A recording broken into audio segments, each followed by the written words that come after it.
And I'm thrilled to inform you that we have this year students from 7th to 10th.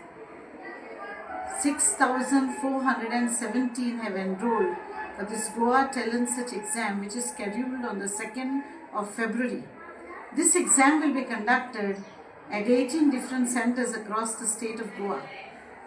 This is an exam that is organized by the Goa Headmasters for last so many years, giving a platform to the students to be competitive right from class 7th and to take part in this exam.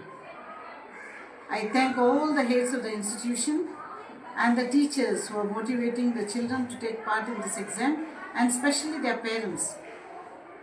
I wish all the students across the state of Goa all the very best for this exam.